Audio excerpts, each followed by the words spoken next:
SLBC tunnel ప్రమాదంలో ఇంకా సహాయక చర్యలు కొనసాగుతున్నాయి. ఇంకా 8 మంది కార్మికుల జాడ అక్కడ తెలియడం లేదు.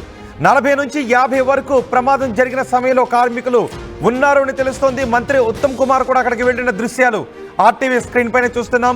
ముఖ్యమంత్రి ఆదేశాల మేరకు మంత్రులు, అధికారులు అంతా చేరుకున్నారు టన్నెల్ ప్రమాదం జరిగిన ప్రదేశానికి. ఆ 14వ కిలోమీటర్ దగ్గర సుమారు 3 మీటర్ల మేర పైనుంచి టన్నెల్ లోపలికి కుంగిపోయింది. దీంతో కార్మికులు లోపల చిక్కుకుపోయారు. వారందరినీ కూడా బయటకు తీసుకొచ్చారు. ఇంకా 8 మంది కార్మికులు లోపలే ఉన్నారు. వారిని బయటకు తీసుకుని రావడానికి సహాయక సిబ్బంది ప్రయత్నాలు చేస్తున్నారు. మొత్తం ప్రమాదం జరిగిన సమయంలో 46 మంది వరకు ఉన్నట్టుగా తెలుస్తూ ఉంది. ఇంకా అసలు ఎంతమంది ఉన్నారన్న దానిపై ఇంకా కూడా క్లియర్ లెక్కలు రావాలి. అయితే వాళ్ళందరినీ కూడా బయటకు తీసుకొచ్చారు. కానీ 8 మంది లోపల ఉన్నారు అని వాళ్ళ పేర్లు కూడా బయటకు వస్తున్నాయి. దోమలపెంట దగ్గర 3వ మీటర్ల దోమలపెంట దగ్గర ఈ ప్రమాదం జరిగినట్టుగా తెలుస్తోంది. సొరంగం పనులు జరుగుతుండగా 14వ కిలోమీటర్ దగ్గర ఈ ప్రమాదం జరిగింది.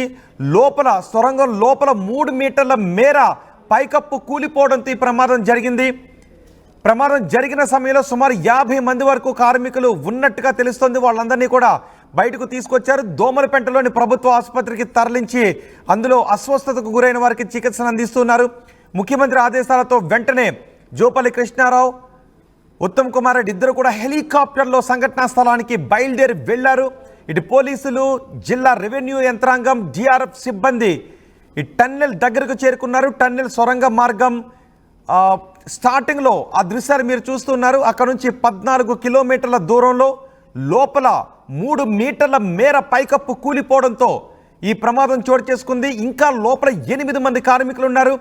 వారిని బయటకు తీసుకుని రావడానికి సహాయక చర్యలు కొనసాగుతూ ఉన్నాయి.